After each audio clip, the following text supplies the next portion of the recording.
तो हेलो दोस्तों, आपका स्वागत करता हूँ इस चैनल पर फिर से। और इस बारी मैं लेकर आया हूँ स्ट्रेंजर थिंग का सीजन 1 का हिंदी में एक्सप्लेनेशन। तो जैसा कि आपको पता ही होगा कि स्ट्रेंजर थिंग का सीजन 4 रिलीज होने ही वाला है मई में, और इसी के अकॉर्डिंग ये बहुत ज़रूरी है कि इसके बाकी के सीजन्स जान लिए जाएँ कि उनमें एक्चुअली में हुआ क्या था। तो चलिए शुरू करते हैं इसकी कहानी। तो इसमें स्टार्टिंग में दिखाया गया है 1980 का टाइम, और जगह का नाम है इंडियाना स्टेट में हॉकिंग्स। हॉकिंग्स एक शहर का नाम है जिसमें ये सब चीज़ें शुरू होती हैं, यानी कि स्ट्रेंज थिंग्स। तो इसमें सबसे पहले दिखाया जाता है कि एक साइंटिस्ट के ऊपर एक मॉन्स्टर अटैक करता है, और ये गवर्नमेंट से रिलेटेड एक एरिया है जहाँ पर गवर्नमेंट के सारे एक्सपेरिमेंट्स चलते हैं। और उसी शहर में 4 बच्चे एक गेम खेल रहे होते हैं, क्योंकि 1980s के टाइम पर लोगों के पास मोबाइल्स नहीं हुआ करते थे, और उस टाइम पे बच्चे इसी तरह से इंडोर गेम्स खेला करते थे। और जो ये गेम खेल रहे हैं उसका नाम है वेंजन एंड द ड्रैगन्स। यहाँ पर हम लूडो और बिजनेस जैसी गेम्स, यानी कि जिसको हम व्यापार बोलते हैं, वैसी गेम खेली थी, और इन लोगों के पास इस तरह की गेम्स होती थी। जहाँ पर ये कहानी इन बच्चों से शुरू होती है, तो यही कहीं ना कहीं मेन लीड है इस कहानी के।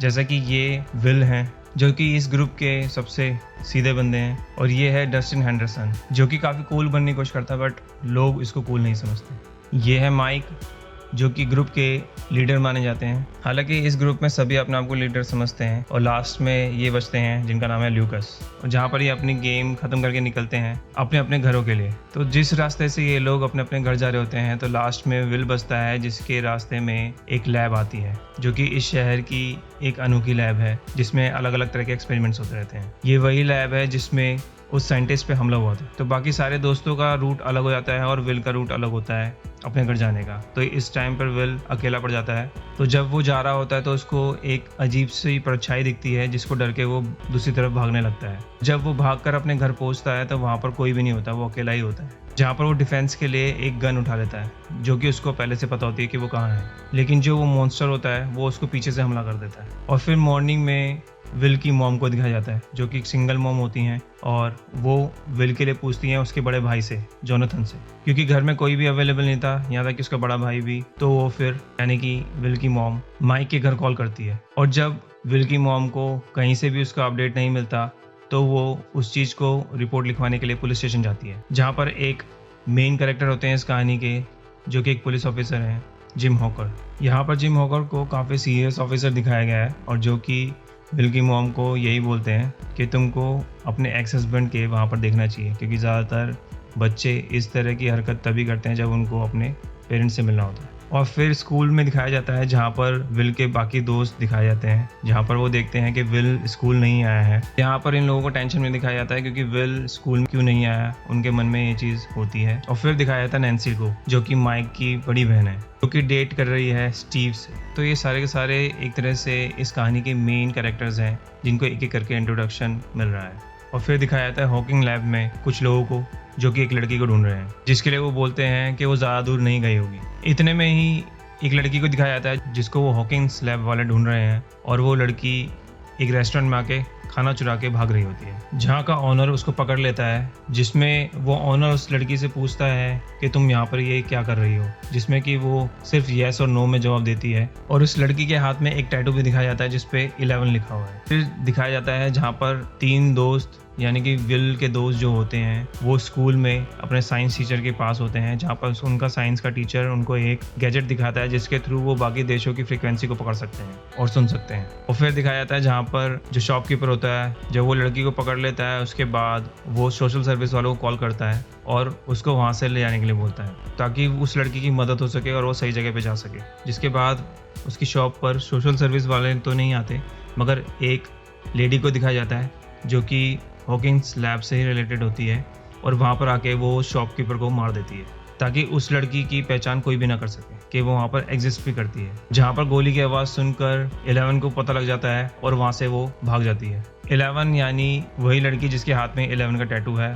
और जहाँ पर यह भी दिखाया गया था कि जो एजेंट शॉपकीपर को गोली मार देती है, वो डॉक्टर ब्रेनर के द्वारा भेजी गई एजेंट थी, जो कि 11 को पकड़ने के लिए आई थी, क्योंकि डॉक्टर ब्रेनर का ही एक एक्सपेरिमेंट है जो कि 11 है, जिस पर बचपन से ही कुछ एक्सपेरिमेंट्स करे जा रहे थे, जिसके ज़रिए 11 के पास कुछ सुपर पावर्स आ चुकी हैं। तो चलिए मैं आपको कुछ डिटेल्स 11 के बारे में क्लियर कर देता हूँ, ताकि आपको ये स्टोरी समझने में आसानी रहे और मज़ा भी है। तो सबसे पहले तो मैं आपको ये बताना चाहूँगा कि जो 11 है उसी के ज़रिए इसमें सारी चीज़ें उबड़ खाबड़ हुई हैं, या फिर जो मॉन्स्टर इस दुनिया में घूम रहा है उसके ज़िम्मेदार कहीं ना कहीं 11 ही है, क्योंकि 11 ही है जिसके ज़रिए वो अपसाइड डाउन का रास्ता खुला है और जिसमें से वो मॉन्स्टर निकल के आया है, जिसका नाम है डेमोगोर्गन। तो 11 के ऊपर ये सारे एक्सपेरिमेंट्स बचपन से ही हो रहे हैं, जो कि हो रहे हैं हॉकिंस के सीक्रेट लैब में, जहाँ के इंचार्ज हैं डॉक्टर बर्नर, और उन्होंने ही इस बच्चे का नाम 11 रखा है। या फिर आप इस टैटू को एक तरह से एक्सपेरिमेंट नंबर भी बोल सकते हैं कि ये 11वां एक्सपेरिमेंट है इस बच्चे पे, इसलिए इसका नाम 11 रखा है।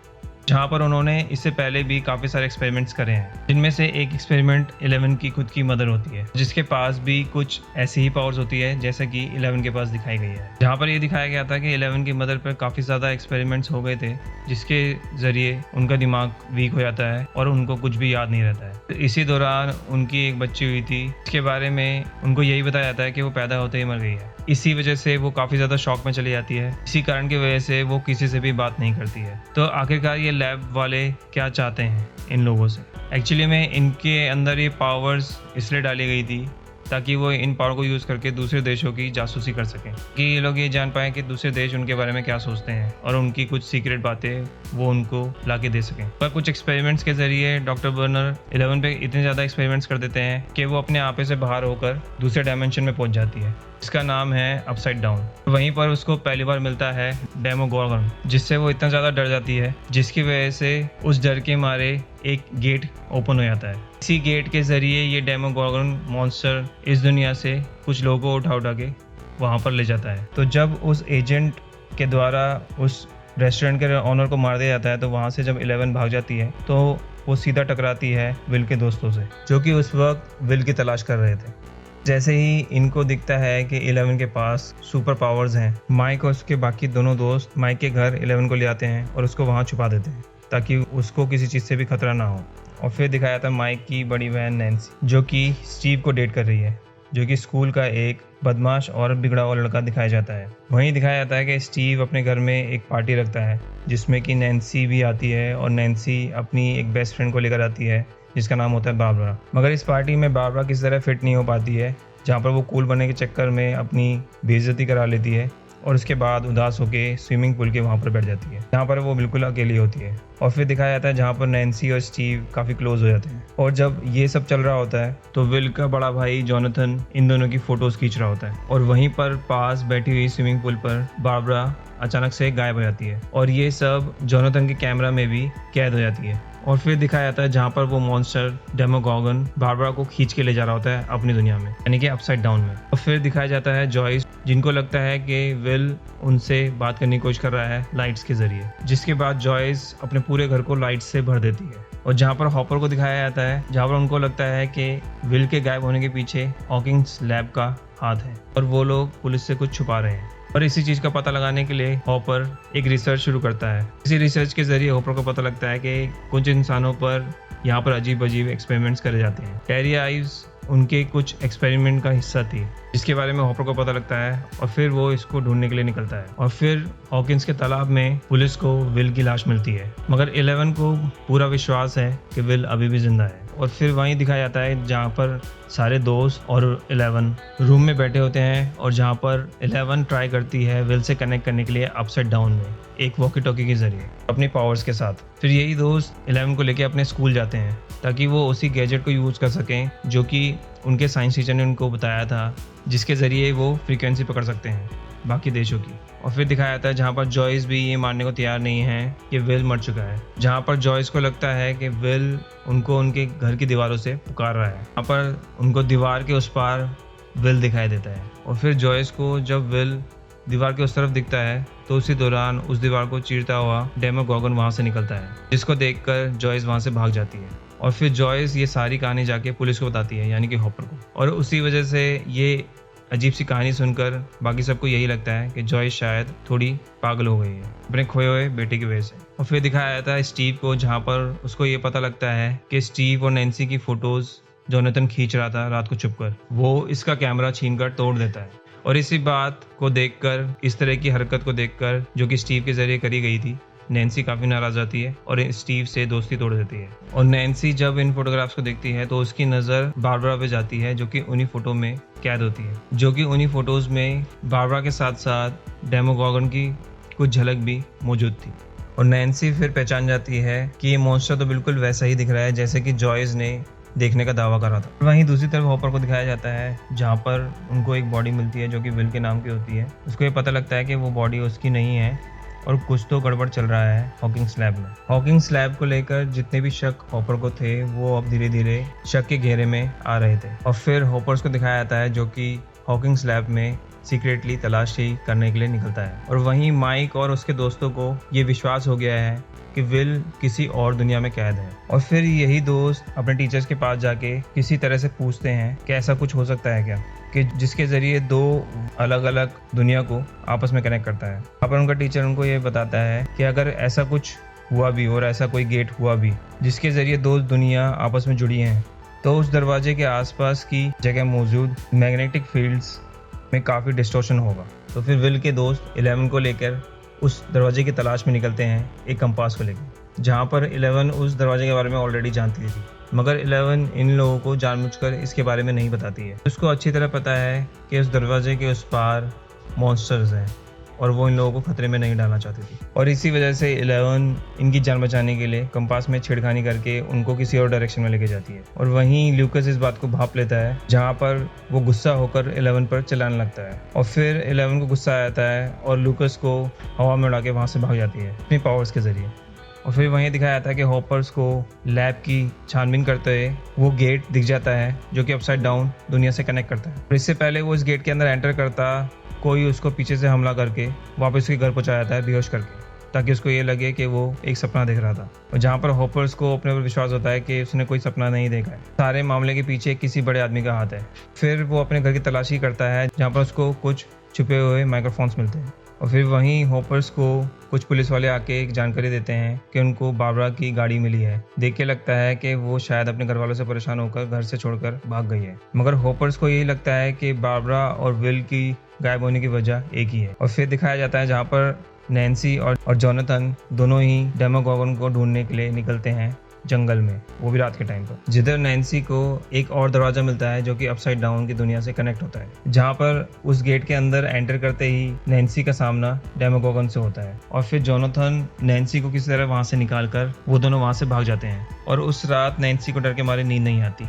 और वो जोनाथन को अपने साथ रुकने के लिए बोलती है। और फिर वहीं दिखाया जाता है स्टीव को, जो कि नैन्सी से वापस से दोस्ती करने आया होता है, मगर जब वो नैन्सी को जोनाथन के साथ देखता है तो वहाँ से गुस्से में चले जाता है। हॉपर और जॉयस टेरी को ढूंढते हुए उसके घर पर पहुँच जाते हैं। टेरी वही जिसके बारे में हॉपर ने ऑनलाइन सर्चिंग के द्वारा देखा था, और ये वही है जो कि 11 की मॉम है, और जो कि काफ़ी ज़्यादा एक्सपेरिमेंट्स के बाद बात करने की हालत में बिल्कुल भी नहीं है। और यहाँ पर टेरी की बहन उनको बताती है कि टेरी हॉकिंग लैब्स में उन लोगों के एक एक्सपेरिमेंट की हिस्सा थी जिसका नाम था MK अल्ट्रा। और वो उनको ये भी बताती है कि टेरी उस दौरान प्रेग्नेंट थी और इन्हें लगता है कि डॉक्टर बर्नर ने इनका बच्चा चुरा लिया और वो अब उस पर एक्सपेरिमेंट कर रहा है, यानी कि 11। नैन्सी और जोनाथन दोबारा से डेमोगोगन को मारने की कोशिश करते हैं और इस बार वो पूरी प्रिपरेशन के साथ रहते हैं। तो तभी स्टीव और जोनाथन के बीच नैन्सी को लेकर लड़ाई होती है। और फिर दिखाया जाता है माइक और उसके दोस्तों को, जहाँ पर वो 11 को ढूंढ रहे होते हैं,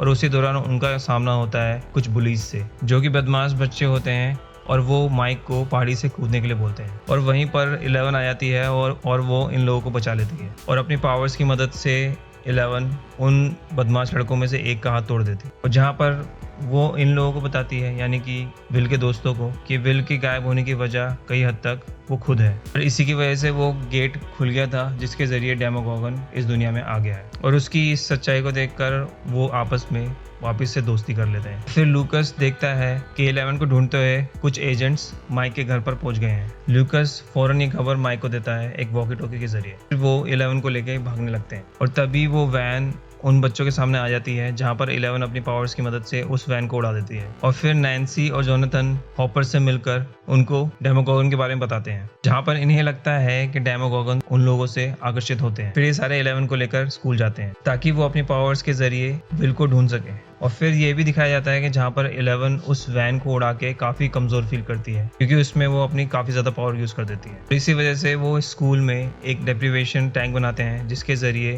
11 को थोड़ी मदद मिल सके और वो अपनी पावर्स पर फोकस कर सके। और फिर वो अपनी पावर्स की मदद से देखती है कि बारबरा मर चुकी है मगर विल अभी भी जिंदा है। नैन्सी और जोनाथन डेमोगोगन को मारने जाते हैं। फिर वहीं हॉपर और जॉयस दोनों ही प्लान बनाते हैं विल को बचाने के लिए, मगर हॉकिंस लैब में घुसते ही इन दोनों को बर्नर के आदमी पकड़ लेते हैं। नैन्सी और जोनाथन डेमोगोगन को खून से आकर्षित कर बुलाते हैं और उसी वक्त वहाँ पर स्टीव भी आ जाता है। फिर वही ये तीनों मिलकर डेमोगोगन से लड़ने लगते हैं और उसमें आग लगा देते हैं और फिर वही जलता हुआ डेमोगोगन अपनी दुनिया में भागकर वापस चले जाता है। उधर लैब में डॉक्टर बर्नर और हॉपर्स के बीच एक ज़बरदस्ती वाली डील होती है। यहाँ पर डॉक्टर बर्नर हॉपर्स को यही बोलता है कि विल के बदले मैं 11 को लेना चाहूँगा और फिर हॉपर्स और जॉयस विल को बचाने के लिए अपसाइड डाउन में जाते हैं। तो बर्नर के आदमी यानी कि एजेंट्स 11 को पकड़ने स्कूल आते हैं, जिधर 11 बर्नर के सारे आदमियों से लड़ती है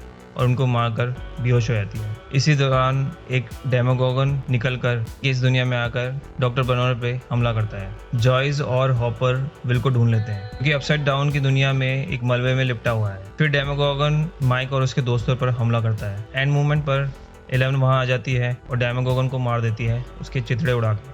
देख के लगता है जहाँ पर 11 उसके साथ साथ खुद भी मर गई। और जहाँ पर इस सीज़न के एंडिंग में यही दिखाया जाता है कि स्टीव और नैन्सी दोनों एक साथ वापस आ जाते हैं और विल भी वापस अपने घर आके काफ़ी खुश दिखता है। यही हैप्पी एंडिंग दिखाई जाती है, मगर इसके जस्ट एक महीने बाद ही दिखाया जाता है हॉपर को दिखाया जाता है जहाँ पर जंगल में जाके वो किसी के लिए खाना छोड़ के जाता है। और फिर वहीं पर विल को दिखाया जाता है जहाँ पर उसके मुंह से अपसाइड डाउन का एक क्रीचर निकलता है। कुछ सेकंड के लिए विल वापस से महसूस करता है कि वो अपसाइड डाउन दुनिया में ही है और फिर वहाँ से वापस आ जाता है और यहीं पर सीज़न 1 की एंडिंग होती है। अगर आपको ये एक्सप्लेनेशन पसंद आया तो प्लीज़ इस वीडियो को लाइक, शेयर और इस चैनल को सब्सक्राइब करें और देखते रहिए इस चैनल को इसके अगले पार्ट के लिए, जो कि आपको ऊपर लिंक में मिल जाएगा, यानी कि season 2। Thank you for watching.